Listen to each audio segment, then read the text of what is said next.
Allez, nous sommes de retour sur le plateau de la Grande Team. Merci d'être avec nous. N'hésitez pas à passer le message autour de vous pour qu'on soit encore plus nombreux pour ces 90 minutes quotidiennes d'actualité sportive. Dites tout simplement que la 3 est disponible sur le canal 203, StarTime 740, la TNT numéro 3 ou encore sur l'application RTI Mobile. Et vous savez que la 3 vous propose 3 fois plus de sport, 3 fois plus de musique également. Il y a Sport Combat la quotidienne avec Priska, Oli la Machine et Didi. C'est tous les jours à partir de 9h30, rediffusion 17h. Donc, vous avez vu, vous avez de quoi faire. Il y a la Grande Team, mais il y a aussi beaucoup d'émissions qui vous accompagnent au quotidien. Allez, la Grande Team est toujours là. Et il est temps de recevoir notre invité de la soirée. Et celui que nous recevons ce soir est l'organisateur en chef d'un prestigieux tournoi international de tennis réservé aux jeunes.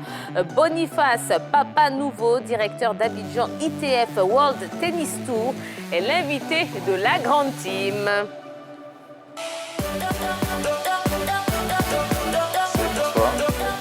Bonsoir, monsieur Boniface. Bonsoir. Comment allez-vous? Très bien. Bon, très bien. On est ravis de vous recevoir sur le plateau. Merci de me recevoir sur le plateau. Voilà, alors on va parler tennis Oui. ce soir grâce à vous. Donc merci beaucoup. Racontez-nous un petit peu votre histoire avec le tennis. L'histoire a commencé en 1983 avec la victoire de Yannick Noah à Roland-Garros. Donc c'est là que j'ai eu ma première raquette en plastique. On traçait les lignes sur sur les rues, en fait, avec mon frère. Et on s'échangeait les balles comme ça. Et après, on a commencé à jouer. On est devenu suffisamment fort pour entrer dans un club à Créteil, en France. Okay. Et en fait, il se trouve que le professeur de ce club-là, c'était un ami de Yannick Noah. Donc, il a entraîné Yannick Noah en 82. Et du coup, quand il nous a vu jouer, deux petits garçons qui arrivaient de Côte d'Ivoire, ne connaissaient pas du tout le tennis. En tout cas, il nous a tout de suite aimés et on a commencé à jouer. Et puis voilà, l'histoire a commencé comme ça. Et comme on était vraiment très dévoués, on est rentré dans son club gratuitement. Donc on avait les raquettes gratuitement, les chaussures, parce qu'on n'avait pas beaucoup de moyens. Et l'histoire a commencé comme ça. Surtout qu'on sait que c'est quand même coûteux. Oui, ça coûte cher. Ça coûte cher, surtout à un certain niveau. Il faut changer de raquettes, de balles, de chaussures aussi, parce qu'on use énormément les chaussures. Donc, il faut avoir quand même un peu de moyens.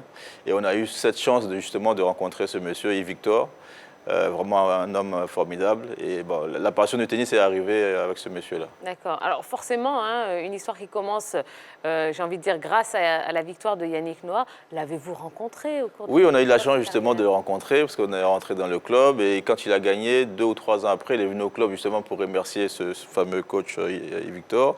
Et on était tout petits, j'arrivais à peine à l'épaule ici. Et il est venu au club, il a changé la balle avec nous. Et on avait fait, comme on appelle, on était 4 joueurs contre lui. Et à chaque fois qu'il y avait un qui faisait la faute, il sortait. Et donc, moi, je suis resté en dernier contre lui, en face à face. Oui. Et donc, je fais un passing, il a dit, c'est pas possible. Il s'est remis au filet. Et donc, impossible de le passer. J'ai frappé toutes mes forces, il ramenait tout. Et à un moment donné, j'ai dit, non, il faut que je le mette absolument à un point. Donc, il joue une balle sur le côté, j'arrive à un gros coup droit et puis il fait un amorti rétro. La balle rebondit dans mon terrain et revient vers lui. Et donc, j'ai couru pour aller, et puis je suis rentré dans le filet, et puis tout le monde s'est marré, et puis voilà quoi. L'histoire fait que vraiment, j'ai eu la chance de taper la balle avec Yannick Noah. Voilà, oui, c'est ce qu'on retiendra. On ne retiendra pas l'amorti rétro, je vous promets. Mais en tout cas, c'est une belle histoire. Alors, parlons de ce tournoi. D'où vous est venue l'idée d'organiser ITF World Tennis Tour? En fait, l'idée vient du fait que j'ai eu la chance dans ce club-là justement de rencontrer Yannick Noah, Marie Pierce qui venait jouer aussi avec nous, de grands champions français. Et quand je suis arrivé en Afrique pour travailler, je me suis dit, ce serait bien quand même d'organiser des belles compétitions pour la jeunesse. Et je voulais faire en fait au début un tournoi senior, mais ça coûtait trop cher. Donc on s'est dit, ce serait bien de commencer par les jeunes. Et donc on a fait le premier tournoi en 2017. C'était vraiment très bien passé. On a été même reçus par la première dame. On est parti avec le jeune Eliakim Koulibaly et puis il y avait une Suissesse de 13 ans qui jouait dans le même club que Federer, en Suisse, qui est venu et à 13 ans, il a gagné le tournoi en 2017. Donc on a été reçu par la première dame qui a dit non, c'est vraiment exceptionnel ce que vous faites, on vous accompagne. Donc, alors, avez-vous quelques appréhensions par rapport à l'organisation de ce tournoi-là, quand on sait que l'Afrique, chez les hommes, c'est plutôt le football, chez les dames, on va dire handball. Est-ce que le tennis, cette organisation-là, a suscité en vous des appréhensions? Ou pas vraiment, parce que c'est un domaine que je connais vraiment bien. Donc je savais que c'était possible de le faire. Le plus difficile, c'est de trouver des partenaires pour accompagner. On les a eus dès le départ, donc ça ne posait pas de problème. Le tennis a été pendant un moment quand même le deuxième sport après le football. Après le 99, bon, il y a eu beaucoup de choses qui ont fait qu'aujourd'hui, le tennis est vraiment derrière, loin derrière. Hein. Donc on essaye de faire des efforts pour qu'on revienne au moins troisième ou deuxième place après le football. Monsieur Boniface, vous organisez un tournoi de tennis pour les jeunes. Pourquoi pas pour les seniors, pour les professionnels et pour les jeunes? Comme je dis, hein, c'est une question de moyens. On a commencé bas pour consolider le sponsoring. Et après, on espère que d'ici la fin de cette année, on pourra faire des tournois seniors pour les plus de 18 ans. Là, 13-18 ans, bon, ça nous permet quand même de se faire connaître aussi, hein, parce que ça fait longtemps qu'il n'y a pas eu de grande compétition. Donc aujourd'hui, avec les juniors, ça nous permet de se faire connaître. Et puis là, on est en train de faire des projets pour organiser justement des tournois pour les adultes en fin d'année, si tout se passe bien. Alors, ce tournoi, quand même, il y a quand même l'arrivée d'étrangers, notamment des Égyptiens et d'autres nationalités. On a vu même des Français, des Américains. Mais réellement, c'est quoi le niveau des Ivoiriens qui participent à cette compétition, que ce soit chez les hommes Le niveau des Ivoiriens, en fait, ce qui est marrant, c'est que le niveau est assez bon, mais malheureusement, nos jeunes n'ont pas beaucoup de compétitions. C'est vrai qu'ils ont peut-être 2 ou 3 compétitions dans l'année, pendant que les autres ont 20-25 compétitions. Ça fait que c'est difficile en fait de suivre. Ils gagnent un match, au deuxième ou troisième match, ils n'en peuvent plus. Mais sinon, au niveau du niveau tennis pur, ils ont à peu près le même niveau que ceux qui viennent de l'extérieur. Là, par exemple, cette année, on a à peu près 35 nationalités différentes, ce qui fait vraiment, c'est assez sympa hein, de voir les jeunes parler toutes les langues dans le club, c'est vraiment magnifique. Maintenant, nos jeunes, je dis, il faut pouvoir organiser 3, 4, 5, 6 compétitions dans l'année pour leur permettre de vraiment avoir l'habitude de la compétition. Voilà, c'est surtout ça. D'accord. Alors, concernant ce tournoi, est-ce qu'il y a une particularité, hein, ce tournoi? Est-ce qu'il y a des particularités? Et surtout, quel est l'objectif? L'objectif, c'est de développer le tennis en Côte d'Ivoire, de donner envie aux enfants de faire du tennis, et puis ceux même qui ne veulent pas forcément devenir professionnels, mais de faire du sport pour transpirer un petit peu. Mais c'est vraiment redonner le tennis vraiment sa place de sport phare qu'on avait avant.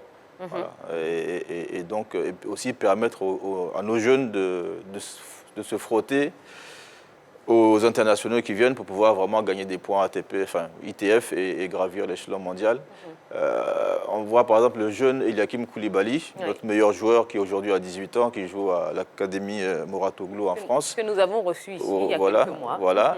Et il a gagné les 2 premiers tournois, enfin le premier tournoi qu'on a fait en 2017.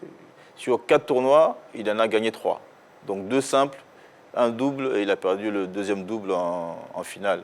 Donc c'est-à-dire que et juste après ça, il est parti en flèche, hein, il est monté dans les classements, et puis on sait maintenant ce qu'il est devenu, c'est vraiment notre espoir aujourd'hui. Et c'est un tournoi justement qu'on appelle tournoi révélateur de talent, parce que ça permet vraiment de sortir un peu de l'ombre nos meilleurs jeunes. Vous nous parlez de 35 nationalités qui vont prendre part à ce tournoi, c'est une bonne chose. Mais comment avez-vous convaincu ces joueurs de ces différentes nations à venir participer à ce tournoi, sachant qu'il y a le Covid? En fait c'est peut-être le Covid qui a fait qu'il y a eu autant de nationalités. Parce qu'en général, on tourne autour de 24, 25 nationalités différentes.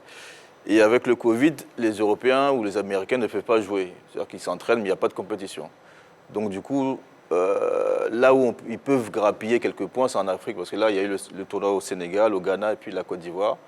La Côte d'Ivoire, c'est vrai qu'on a reçu plus d'étrangers que les autres pays.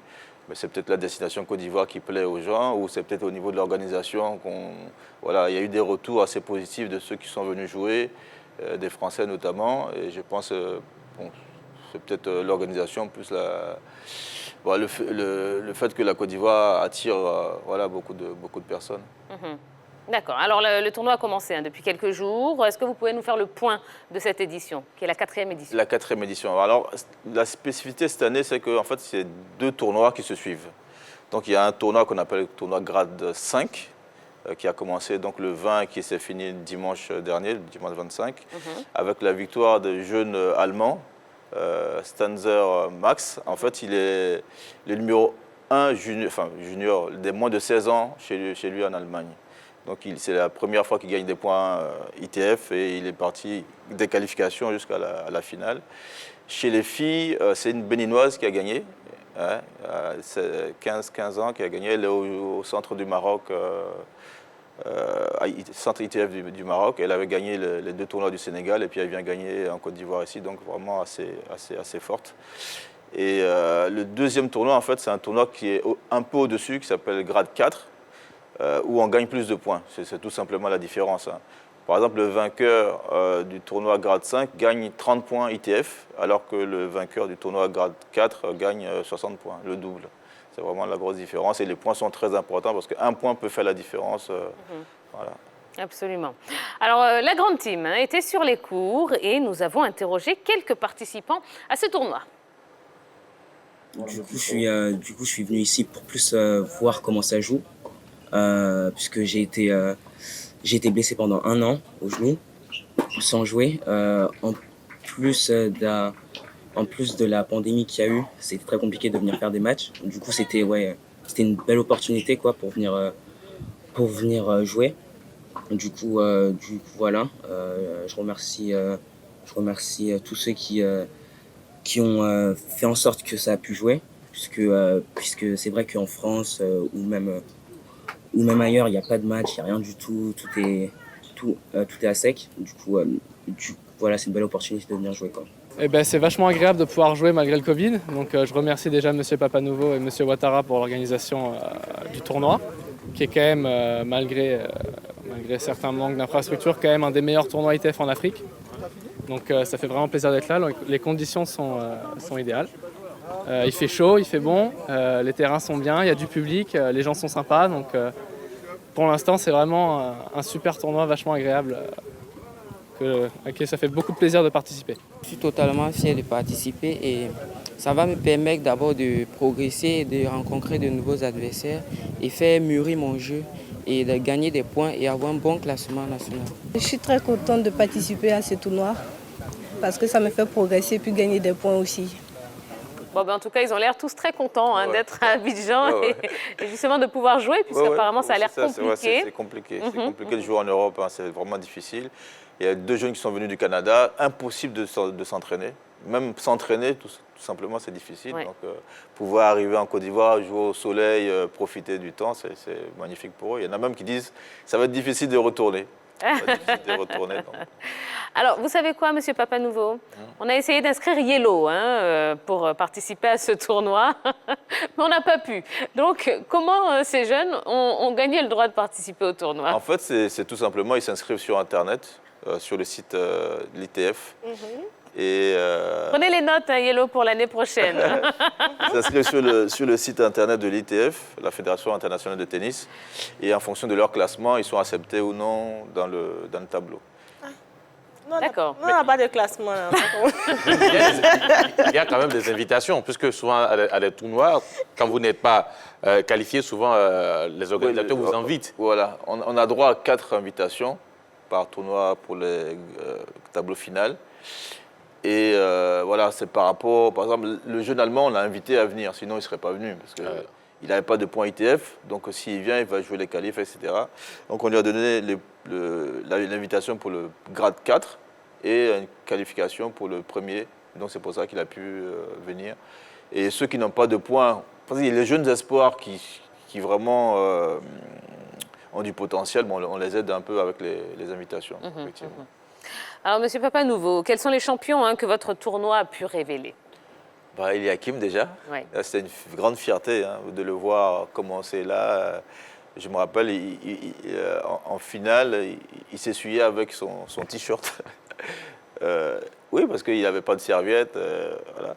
Et donc, on a dû aller rapidement dans le magasin acheter une serviette, parce que quand même, le jeune Ivoirien qui démarre et qui joue en finale en se suivant avec son t-shirt. Je dis, ah, c'est pas possible. Donc on a couru aller acheter. Et le voir progresser comme ça, moi, je le suis au jour le jour. Hein, c'est vraiment magnifique son histoire. Et j'espère que d'autres jeunes vont venir derrière lui.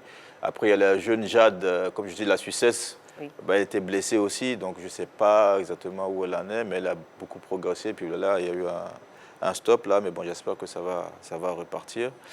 Et puis il y a des jeunes Français aussi qui sont venus et après qui sont bien montés. Bon, je n'ai pas tous les noms, mais en tout cas, il y a un jeune Indien aussi qui était venu, qui avait joué justement contre Eliakim en 2017, et je l'ai retrouvé à Roland-Garros en junior. Super. Donc j'étais vraiment fier de dire, ah, ouais, voilà, il est passé par la Côte d'Ivoire, aujourd'hui il est à Roland-Garros en junior, donc c'est des belles histoires quand même. D'accord.